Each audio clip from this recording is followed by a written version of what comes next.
Hello, welcome. Akkam jirtan hordoftoota YouTube gaaddisa barnoota fayyaa keessanii jechuun barbaada duraan durseetii har'a qabadee kan inni isinii dhufe paartii sadaffaatiin jechuudha Ingiliffaa. Qormaata intiraansii Ingiliffaa bara 2017 jechuudha. Kanaaf na hordofaa jechuun barbaada. Paartii kanaanis toopikiileewwan baay'ee kafar goonaa jechuudha. Gaafilee muraasa illee yoo qabaatan toopikiileewwan jalatti kafartan raayitingiin ni jira, paragraaf koherensiin jira, types of paragraph writing jira. And also other letter writing illee kan jiru ta'uu isaati jechuudha. Paartii kanaan toopikiiwwan kanneen fi kan kana fakkaatan cover goona. Nafaana bu'aa na hordofaa jechuun barbaada. Like gochuun akka eegaltan viidiyoo adaraa jechuun barbaada. Yaada qabdan koomentii jalaan kaa'uu dandeessu. Gaafilee immoo ifa isinii hin taane koomentii jalaan na gaafachuu mirga guutuu qabdu. Nafaana bu'aa na hordofaa jechuun barbaada. Okay, gara gaafii hojjettutti yaaseennu. Jalqaba irratti maal laallaa raayitingii dalaallaa jechuudha. Raayitingiin kunis maal irratti hundaa'a jechuudha? Wardi ispeelingidha jechuudha. Haalli ispeelingii yookaan qubeessa sirrii qabatee kan jiru filannoo isa kam akka ta'e sirriitti adda baasuu qabna jechuudha. Kun gaafilee qallaaliidha jechuudha. Gaafilee sasalphoo ta'anidha. Kanaaf gaafii 63ffaa irratti fakkeenyaaf kamtuutu qubeen sirriitti kan barreeffame isa kami jechuudha. A expenditure, B particularly jechuudhaa fi slide guutuu miti. Traditional jechuudha fi traditionaliin ammoo inni itti aanee ayin jiru kun sirrii miti jechuudha. Footograafiin akkanaa miti. Kanaafuu 63ffaadhaaf correct answeriin maali jechuudha? Expenditure dha jechuudha. Expenditure is correctly written or spelled jechuudha. 64ffatti yoo dabarre 64ffaan maal jedha? Parallelism jechuudhaaf barbaade. Parallelismiin ammoo silaa kamtoo qaba? Raa jenneeni plus maal goone jechuudha? Lee goona jechuudha. Lee goone kan inni barreesse izim jenneen itti barreessinaa jechuudha. Kanaafuu isa kana keessaa gatee jechuudha. Kanaaf sirrii miti. Siin ammoo intelligibility jechuu barbaade garuu immoo elliin maal ta'e jechuudha? Elliin kun dabil ta'uu qaba jechuudha. Intel jenneeni intel erga jenneen booda elliin kun maal jechuudha? Dabilii ta'uu qaba jechuudha. Kan lama ta'uu qaba. Kan biraan immoo suffocation jechuu barbaade silaayii bakka aayi tana maal godhuudha? Otti jijjiiruudha jechuudha. Kanaaf repetitionitu sirriidha jechuudha. Repetition is correctly spelled jechuudha. Gara gaafiitti aanutti deemna. Nafaana bu'aa.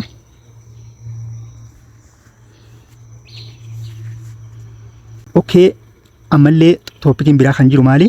Punctuation and capitalization dha jechuudha. Kun baay'ee barbaachisaadha jechuudha. Sirna tuqaalee fi haala qubguddeessaa kan jennu sirriitti hubachuun baay'ee barbaachisaadha jechuudha. Wanni tokko maqaan tokko qubee guddaan barreeffamuudhaaf maqaa akkam ta'uu qaba? Kunis maali? Proper noun yoo ta'e yookaan maqaa dhuunfaa fi maqaa dhaabbilee garaagaraa fi maqaa manneen barnootaa, maqaalee kanneen akka magaalaa fi wantoota bebbeekamoo akkanaa kun maali jechuudha? Capitalized dhaan barreeffamu jechuudha yookaan qubee guddaatiin kan barreeffaman ta'uu isaaniiti.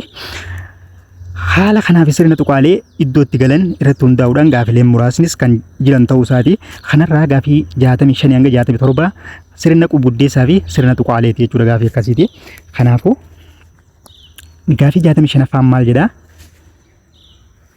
Taddasee and Fanuel are good friends. Point.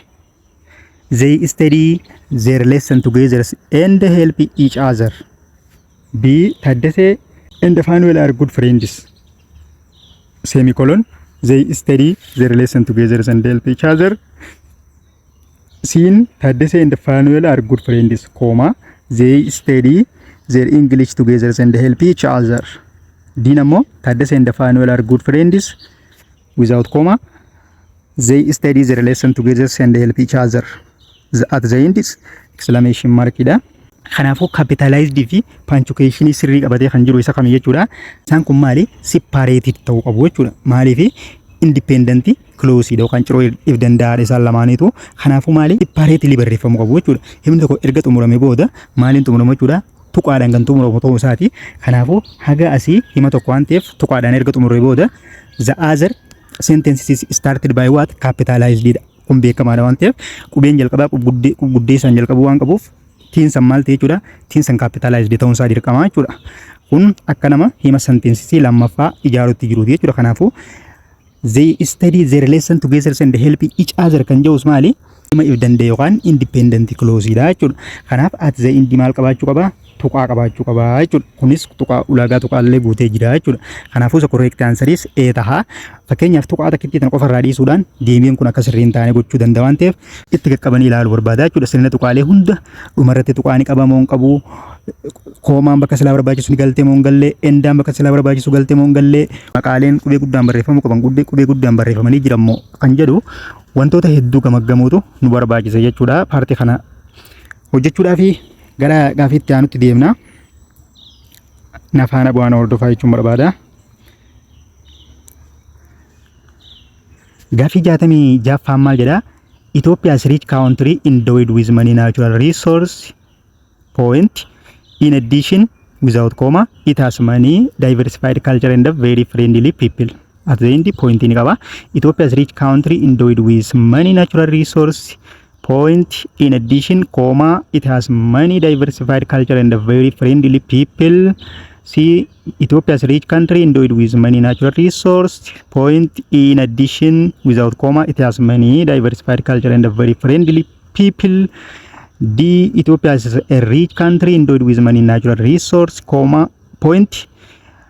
In addition, comma, it has many diversified culture and very friendly people. Kanaafuu sirna tuqaa fi qubuddeessa sirrii qabatee kan jiru filannoo kana keessaa isa kam jechuudha?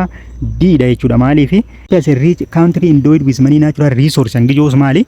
Hima if danda'e jechuudha. Hima dabalataa yookaan ergaa dabalataa hima kanarratti dabaluudhaaf in addition to kanaan fayyadamuudha yoo conjunction akkanaa kana fayyadamuudhaan gaafa goonu maal goona jechuudha?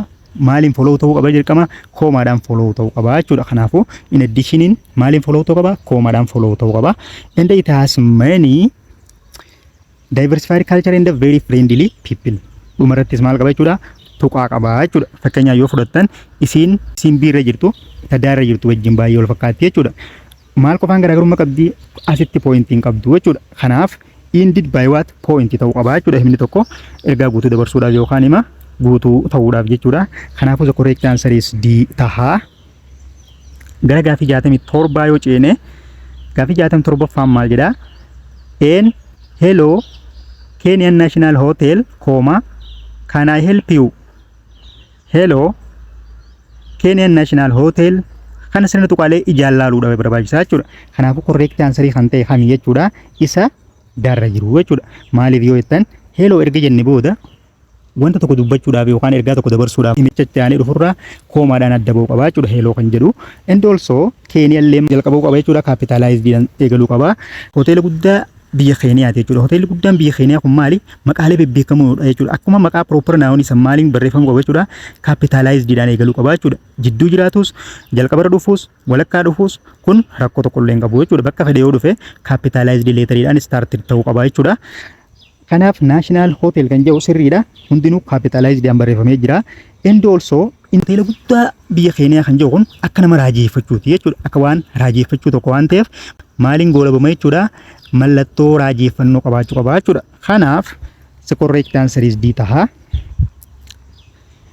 Gara isatti aanutti ceenaan afaan bu'aan hordofaa jechuun barbaada. Like gochuun dagatinaa yaada qabdan comment jedhanaa kaaya. Wantoota akkamitti akka hojjechuu qabnu akkamitti yoon ibsee isiniif akka galu akkamitti akka kabar goonu fi qormaata bara kamii akkaan isin hojjedhu comment jedhanaa kaa'uun dagatinaa jechuun barbaada. Itti hafuufnu.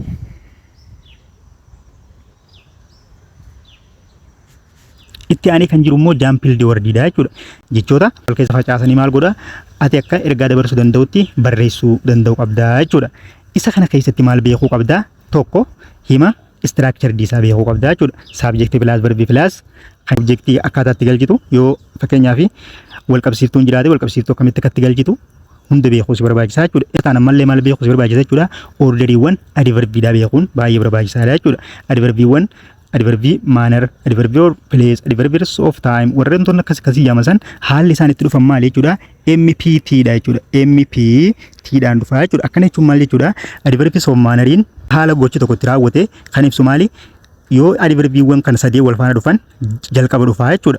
Itti aanee kan dhufu immoo placeetu dhufa jechuudha. Itti aanee kan dhumarratti kan galuu danda'u immoo adverbies of time dha jechuudha. Haalli kana hunda beekuun baay'ee barbaachisaadha. Gaafii 68 farraa yoo eegalle aamii ni qabna, aasii ni qabna, tiinkii ni qabna, aayii ni qabna, nootiin ni jira, aayin olsoo ni jira, you ni jira stupid ni jira amin ni jira asin ni jira jechuudha gaafilee akkanaa kana yookaan gaafilee jaampil doordii kana hojjettan wanti isin gochuu qabdan maali himicha erga wantoonni sun achi keessa ni jiramoon jiru erga dabaafatte booda kana jechuun maal jechuudha aamiin fakkeenyaaf ni jiramoon jiru isin ni jiramoon jiru nootiin ni jiramoon jiru stupid ni jiramoon jiru erga jennee jechoota achi keessa jiran hunda dabaafanne booda deebinee filannoo hunda sirriitti dubbifnee haala isaan ittiin structure ta'an adda baasuudhaan gaafilee kana haala salphaatiin hojjechuun ni danda'ama jechuudha kanaaf amma fakkeenyaaf isiin aara jirtuun akkam jettee eegalte jechuudha I am not as I think I am stupid as you hin jennu jechuudha kun structure kanaan jiru biin ammoo as you think I am not stupid as I am kunillee maali wal keessa mammakamee jechuudha sirrii orderii sirrii qabatee jiru jechuudha siin ammoo I am not as you think as I am siin isa kana jaa diin ammoo I am not as stupid as you think I am yaanni isaa maal jechuudha ergaan isaa amma fakkeenyaaf ani gowwaa miti akka ati yaaddu sanitti ati immoo kam jettee yaadde jechuudha ani gowwaa akkaan ta'etti yaaddaa angaruu akka ati yaaddu sanitti gowwaa miti jechuudha ergaan isaa amma fakkeenyaaf kanaafuu hima sirrii ergaa guutuu dabarsuu kan danda'u jechuudha kana jechuudha haalli inni structure ta'e subject plus verb plus not plus jennee maal goona jechuudha wal qabsiistoota kanneen akka asaasiidha wantoota akkasii san itti daballaa jechuudha kanaafuu tartiiba sirrii qabatee kan jiruu fi ergaa guutuu haala formal ta'een ergaa guutuu kan dabarsu kam jechuudha hadiirra jiru kana jechuudha kanaafuu the correct answer is D taha gara gaafii 69tti yoo dhufne huun ni jira e ni qabna cleverii ni qabna teacherii ni qabna e ni qabna schoolii ni qabna awrii ni qabna atoo ni qabna atoo taaddesee kan jiru jechuudha gootii ni qabna haasii ni qabna e ni qabna scholarship ni qabna isillee ni qabna jechuudha at the end point illee ni qabna jechuudha kana booda maalitti deemne jechuudha erga wantoota achi keessa jiran adda baafanne booda gara filannootti gallaa jechuudha filannooleewwan haala itti galan ni laallaa jechuudha kana booda ana kam jettee atoo taaddesee koomaa godhaa jechuudha hangammaa sirriidha in our school has got scholarship who is clever teacher kun maal jechuudha haala kanaan orderin ta'uu jechuudha gaafa isa kana structure digoota wanti si yaadatu qabdan relative clause keessa qabaachuu wanti kun who yoo laaltan relative clause keessa qabaachuudha relative clause gosa meeqatu jira jechuudha relative clause gosa lamaatu jira jechuudha defining fi non defining jira jechuudha kamtu koomaa if keessa qaba non defining relative clause jira jechuudha haalatti non defining relative clause extra information eessatti akka galu adda baasuu qabdu jechuudha kanaaf gara filannoo biitti immoo yoo deemne filannoo biin akkam jetti atoo taddeessa jetteeti who is a clever teacher in our school and also has a got scholarship dhumarratti illee point ni qaba siin ammoo atoo taddeessa is clever teacher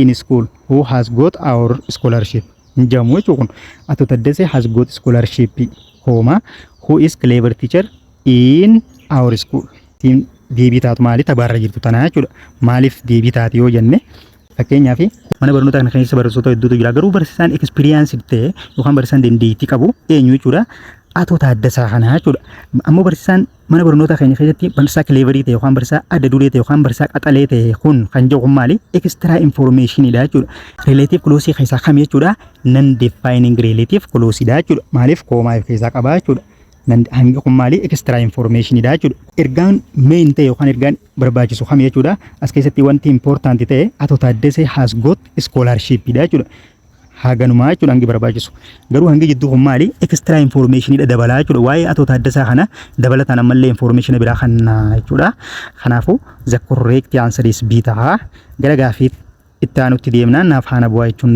barbaada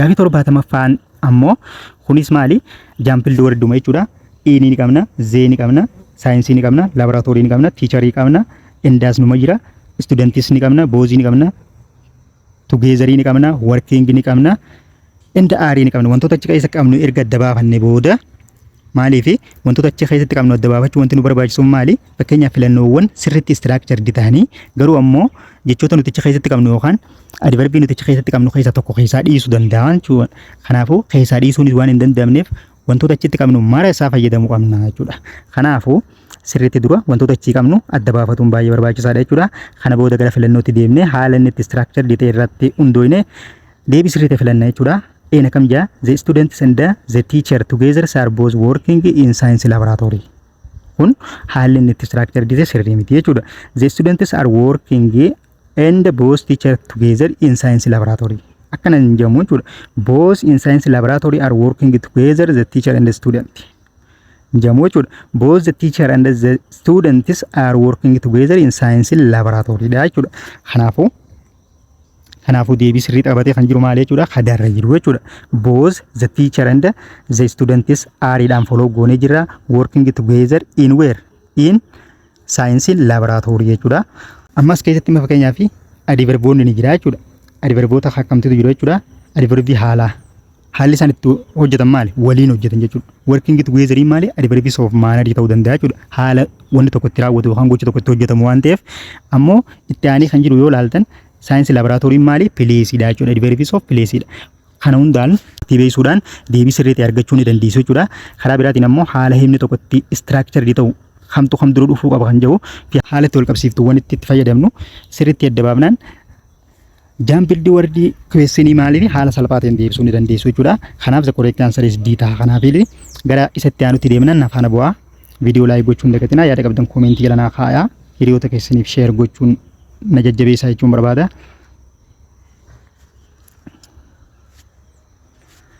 Paartii baay'ee barbaachisaa fi qormaata irraa hafee hin beekne jechuudha. Paraagiraaf koherensiin gaafiiwwan baay'ee barbaachisaa ta'anii fi gaafiiwwan xiinxala barbaadanii jechuudha. Gaafiileen kunis maali? Fakkeenyaaf waa'ee piroosesa wanti tokko itti hojjetamu yookaan haala tartiiba wanti tokko itti hojjetamu bifa maaliitiin kaa'ee jechuudha. Bifa seentensiitiin wal keessa facaasee kaa'ee jechuudha. Ammoo kana dura kamtu raawwatama, kana dura kamtu raawwatama, kana dura kamtu raawwatamaa fi dhumarratti immoo kamtu raawwatama kan jedhu maaliin adda baasuu qabdu jechuudha. Haala piroosesiisaa dura hubattee paraagiraaf koherensii keessanii maal gochuu dandeessaa? Haala salphaadhaan deebii kennuu dandeessaa jechuudha. Gaafileen paraagiraaf koherensii tan gaafii 71 hanga 74 jechuudha. Gaafii 71 irraa ni eegalla. 71ffaan paraagiraafiiwwan isaan barreessan maal jechuudha? Tokko arable farming refers to growing crops. Biin irratti kan jirtu immoo these farming types refers to keeping sheep and cattle. Siirra kan jiru immoo the second farming type is pastoral farming. Dirra kan jiru ammoo arable and pastoral farming are commonly known farming type. Jalqaba maal goone jechuudha? Kamtu kam dura galuu qaba kan jedhu irratti hundoofnaa jechuudha. Amma kana keessaa eenyutu jalqaba galuu qaba jechuudha? Isaan lameen kan walitti qabatu jechuudha. Arabilii fi pastoral farmingiin maal jechuudha? Commonly isaan beekamoodha jechuudha. Gosoota farmingii keessaa beekamoo kan ta'an maali? Arabilii fi pastoral farmingidha jechuudha. Erga kana jenne booda isaan kana keessaa tokko define gochuutti darbaa jechuudha. Lammaffaa galuu kan danda'u kami jechuudha? Arable farmingiin gosoota akkamiiti? Arable farming refers to grow crop kan oomishuudha. Lafa dachee biqiloota biqilchuudha jechuudha. Kan biraa immoo kun tokkoffaadha. Kun lammaffaa erga ta'e booda sadaffaa kamtu ta'uu danda'a kan jedhu laallaa jechuudha. Isa lammaffaa kanarratti hundoofnee laallaa jechuudha. Arable farming refers to grow crop. Waa'ee arable croopiidha amma himni seentensiitiin qabatee jiru kanumaan xumuramaa jechuudha. Gara maalitti darba jechuudha? Gara gosoota farmingii itti aanutti darbaa jechuudha. Gosti farmingii itti aantu maal jedhaman jechuudha? The second farming type is pastoral farming jechuudha. Kun sadaffaarra galuu danda'a. Ammoo kamtutu dhuma gala jechuudha? This farming, which farming? This pastoral farming baana jechuudha. Isa sadaffaa baana jechuudha. Waliin beekte jechuudha. Pastoral farming jechuun maal jechuudha? Lafa qote duudaa wantoota akka re'ee, hoolaa, gaangee, fardaa wantoota kana kan ittiin horsiisan maal jechuudha? Pastoral farming yookaan gosa horsiisee bultootaa san jechuudha. Keeping sheep and cattle warri yookaan maal jechuudha? Gosoota kam jala ramadame jechuudha? Gosoota farming keessaa pastoral jala jira jechuudha. Kanaafuu sadaffaarra erga dhufe booda afuraffaarra kan jiru kamii jechuudha? Kabiirra jiru jechuudha. Kana booda maali? Order gootaa jechuudha. Haala kamiin order goona jechuudha? Isa tokkoffaa yenneeniif kana maali? Qubee isa dura jiru barreessinaa jechuudha. Qubeen inni dura jiru maali? Diidha jechuudha. Itti aanee kan jiru immoo kan lammaffaa jiru yenneeni jechuudha. Kana booda qubeen isa dura jiru maali? Eedha jechuudha. Kana booda maal goona? Kan sadaffaarra jira jenneen qubee kamirra jira jechuudha? Sadaffaarra jira kan jenneen qubee dhaarra jira jechuudha. Kana booda erga si jenneen booda san booda maal goona? Inni baarra jiru immoo isa dhumaati jechuudha. Kana booda filannoo keenya keessaa isa orderii kana qabatee jirutu deebiidha jechuudha. Kanaaf haala kanaan hiikkaatti gootee orderdi goota jechuudha. Kanaaf paraagiraaf koherensiin bifa kanaan jechuudha kan yaadamu. Innoo kana keessaa orderii kanaan kan jiru deebitaa jechuudha. Diirraa kan eegalu akkasumas biin kan xumuramu ni ilaalla jechuudha. Eedhaan jalqabaa. Okay, filannoon kun maal jechuudha? Dogoggora qabaa jechuudha gaafiin kun. Gaafiin kun dogoggora qabaa jechuudha. Kanaafuu deebiin sirrii ta'u maali? Akkanatti orderdi ta'uu qabaa jechuudha. Gaafa inni immoo akkanatti dogoggora qabaate kan itti dhiyaatu laaltaa jechuudha. Kan itti dhiyaatu laaltee deebii gochuu dandeessa. Garuu immoo inni sirriin orderii kana qabatee kan jiru jechuudha. Gara gaaffiitti aanutti deemna. Gara gaaffii 72 yoo dhufne, Hannah is very calming and sociable girl whom everyone is likes. B number, finally she works in international supermarket as saleswoman. She is always smiling and appears to be happy with her job. She is only in her late teens. She is usually wears jeans that is visible shows the shape of the hair body above her waist. D number, to begin with, she is tall and has a slim weight that makes her quite attractive. Yeah. Kamtutu dura galuu qaba kan jedhu laallaa jechuudha. Kanaaf jalqaba galuu kan qabu maali jechuudha. Hannah is very calming and sociable girl whom is what everybody likes. Kan namoonni baay'een jaalatu Hannaan jechuudha. Kanaaf jalqaba galuu kan qabu kanuma Hannaa jee galu kana jechuudha. Isa tokkoffarra jiru yookaan isa eerra jiru kana jechuudha. Kan lammaffaa yookaan kan itti aanee jiru maali jechuudha. To begins with goota jechuudha. To begins within maal ta'e jechuudha. Lammaffarra jiraachuu qaba. And also kamtutu itti aanu qaba. Amma asirra laallaa jechuudha. Haala physical appearance is tall and has slim waist that is makes her quite attractive. Good eegalee jechuudha. Maal godhu qaba jechuudha. She is only her late twins. Itti aansita jechuudha. Kanaaf kan sirra jiru kun sadaffarra dhufa jechuudha. Finally kan jedhu akkuma isin tunuu mul'iftu maali? Kanaaf inni biirra jiru immoo finally jecha jiru kana irratti hundaa'uudhaan ni beektaa jechuudha. Kanaaf maali dhuma irratti galaa jechuudha yookaan arfaffaa irra dhufa. Kana booda order digoota jechuudha. Kam dura goone jechuudha. Eerraa kan eegalu ammas kamtutti aana jechuudha. Kan lammaffaa jenneen diitutti aana. Kan sadaffaa jenneen ammoo eenyu jechuudha. Siidha jechuudha. Kan arfaffaa fi isa dhumaa kan ta'e immoo biirra jira jechuudha. Kanaaf filannoo kana keessaa inni orderii kana qabatee jiru kam jechuudha. Ni laalla. Eedhaan eegalee biidhaan kan xumuru jechuudha. A, D, C. Kanaafuu filannuma arra jiru kana jechuudha. Eedhaan eegalee biidhaan kan xumuru akkasumas DC kan jedhu jechuudha. Eedha ta'a jechuudha. Kanaafuu the correct answer is A taha. Gara itti aanutti deemna afaan bu'aa na hordofaa jechuun barbaada. Yaada qabdan koomentii jala naa kaayaa. Viidiyoo laayik godhaa.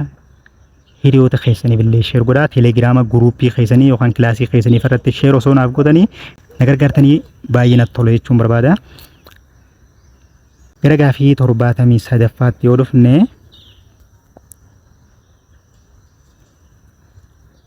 many people believe education is the key to success in life jedhu jechuudha namoonni baay'een. Kabira immoo biiratti these people is list names of several intellectual who struggle to make it is end to breathe on their salary. Siin ammoo as examples they mention highly educated people who have become rich. Dhumarratti ammoo others contented that educated only leads to the poverty. Yeah. Kanaafuu dhimma kana keessaa inni hima jalqabaa yookaan headii ta'uu danda'u eenyu jechuudha. Many people believe education is the key to success in life. Namoonni baay'een maal jedhu barnoonni furtuu maaliiti jaa milkaa'inaati jechuudhaan kan dubbatan jechuudha. Isa eerra jiru kana jechuudha. Inni kun tokkoffarra galaa. Kana eerra jiru tokkoffaadha. Kamtu lammaffaa ta'a kan jedhu. Kamtutu dura dhufa isaan kana keessaa isa baay'ee caarra jiru kamtutu dura dhufuu danda'a jechuudha. Kan caarra jiru dura dhufuu danda'a jechuudha. Maaliif jalqaba highly educated people namoonni barnootaan sadarkaa olaanaa irra gahan gara maalitti dhufu? Rich ta'uu. Maaliin rich ta'an? Wantoonni isaan rich ta'anii eessatti ibsaman jechuudha. Several intellectual jechuudha. Which is or who struggle make to the end of breeze their salary jechuudha. Kanaafuu become rich ta'uun isaanii kun maali? Richii tun maaliin rich ta'an? Intellectualidhaan rich ta'an jettee deebite wantoota isaan rich ta'anii san detailii gad ibsuu deemtaa jechuudha. Kanaafuu isa topic irraa gara isa detailiitti gaafa deemnu kam jechuudha. Kanaafuu kan sirra jiru lammaffaadha. Inni baan ammoo sadaffarra dhufa. Kana booda ammoo others contented namoonni biraa ammoo kan jedhu yaada dhumaati jechuudha yookaan yaada goolaba himoota afran kanaati jechuudha. Kanaafuu inni kun dhumarra galaa jechuudha. Kana booda haala orderii qubeetiin keenyaa jechuudha. Kam tokkoffaa goone kan eerra jiru kam lammaffaa goone jechuudha. Isa example jedhu kana yookaan sirra kan jiru kana jechuudha. Kam itti aansine biirra isa jiru jechuudha. Kam dhuma goone jechuudha. Diidhaa jechuudha. Kanaafuu filannoo keessaa orderii kana qabatee kan jiru deebii isa sirriidha jechuudha.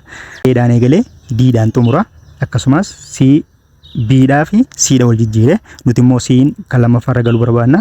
eedhaan eegalee diidhaan kan xumuruu fi siin lamaffarra kan dhufu laalla biidha jechuudha. Kanaafuu filannoo kana keessaa biin orderii sirrii qabatee jira jechuudha. Kanaaf isa correct answer is B tahaa.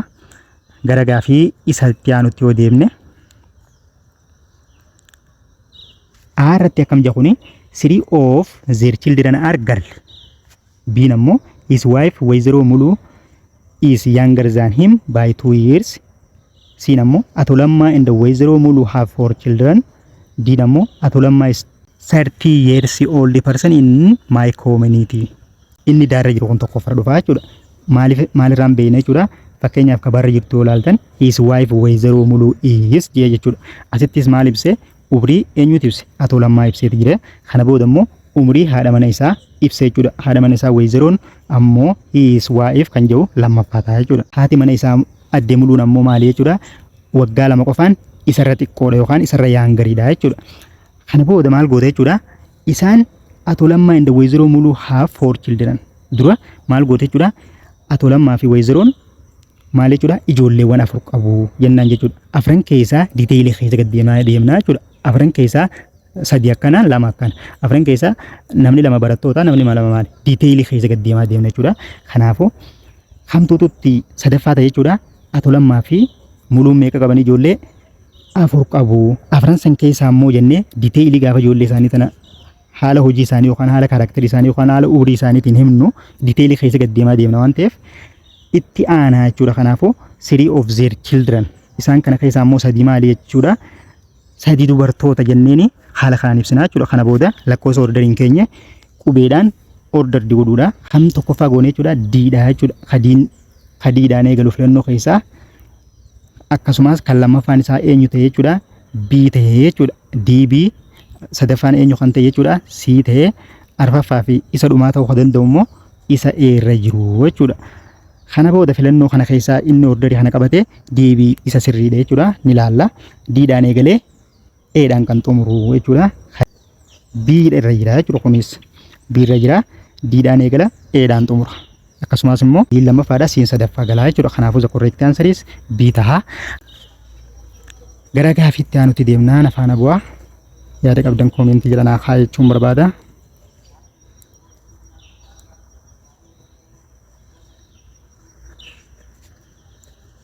Ammallee immoo tooppikiiwwan as jalatti kafar goonu keessaa tokko maali? Paaraagiraaf raayitingidha jechuudha. Gosoota paaraagiraaf raayitingii keeyyata amansiisaa, keeyyata addeessaa, keeyyata seenessaa kan jedhamu san keeyyatoota san gosoota isaa irratti hundaa'uudhaan gaafilee muraasni jiru jechuudha. Gaafileen kunis gaafii 75 haga 77 maal irratti hundaa'u? Gosoota paaraagiraaf yookaan gosoota keeyyataati jechuudha.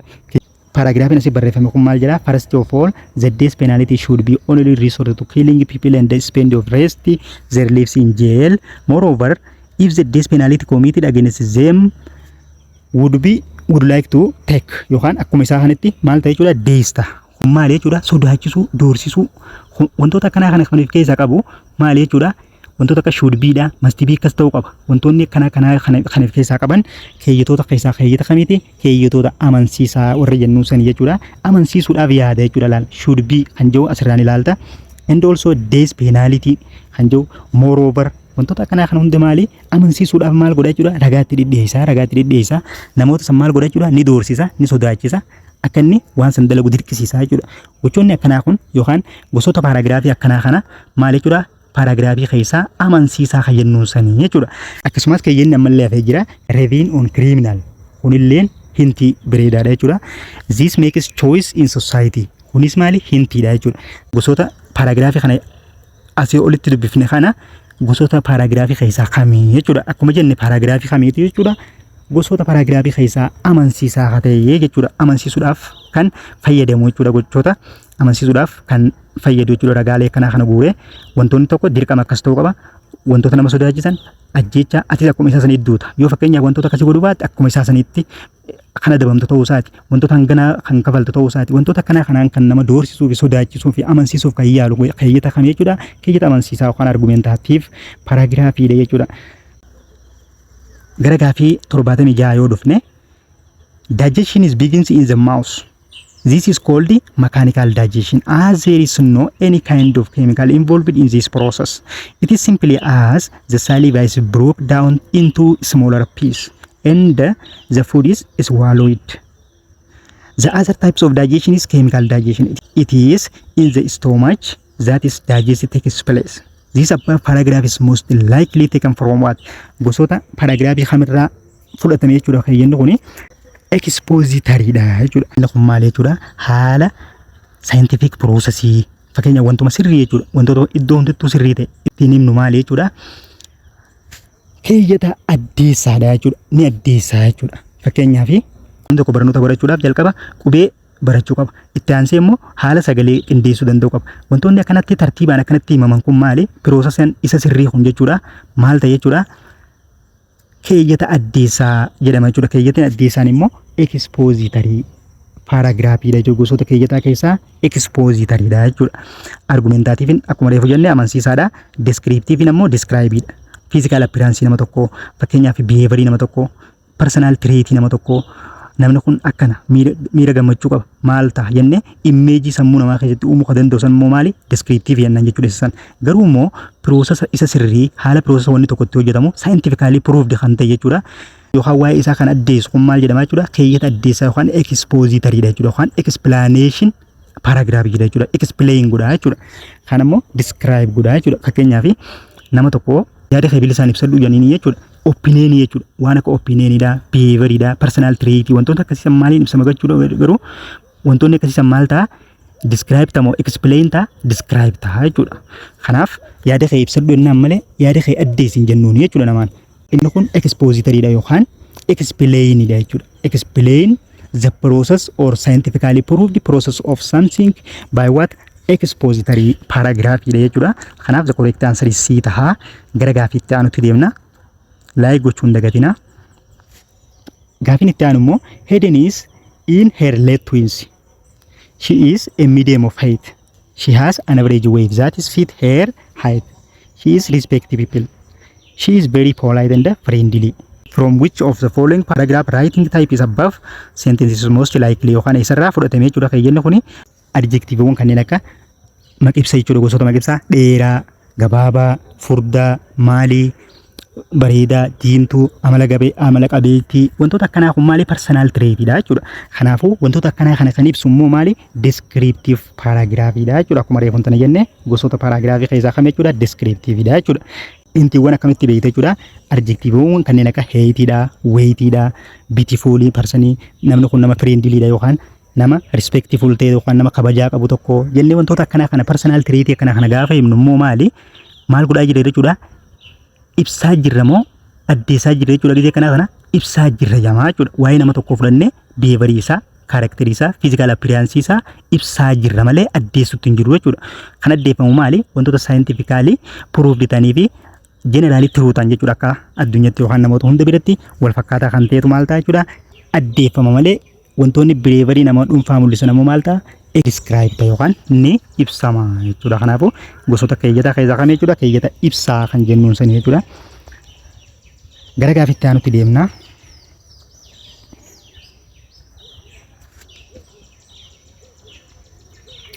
Ammallee immoo tooppikii biraa as jalatti kan jiru akkuma reefu tana dubbanne letter writing jechuudha. Kanaafuu gosoota xalayaa keessaa kam jennee adda baasuun barbaachisaadha jechuudha. Maal irratti hundoofne akkamitti eegala akkamitti xumura waan jiru gosoota xalayaa maali addaan baasuu dandeenya jechuudha. Gosoonni xalayaa formaalii ta'an yookaan job application letter fa'aa warreen ta'an jechuudha. Akkamittiin eegala jechuudha. Waraqaan formaalii yookaan job application letter yookaan formal letter writing kan jedhaman jechuudha. Haalli inni ittiin eegalu maali jechuudha? Haala kabajaa guutuu qabuun jechuudha. Diirsir, dirmadamii wantoota akkanaa kanaan kan eegalu gosoota waraqaa keessaa kamiif isa formaalii ta'e yookaan isa hojii san jechuudha. Kana irratti hundoofneeti gaafii kanneen hanga 78 hanga 80 kan jiran hojjannaa jechuudha. Kanarra gaafiin 78 maal nuun jedha jechuudha. The part indicated by number 3 waraqaaleen kanaa jechuudha. Leetariin kanaa jechuudha. Leetarii kana keessatti bakki lakkoofsa sadaffaa san maal jedhamti jedha. A. Greeting, B. Closing statement, C. Salutation, D. Body of the letter yookaan qaama xalayaa.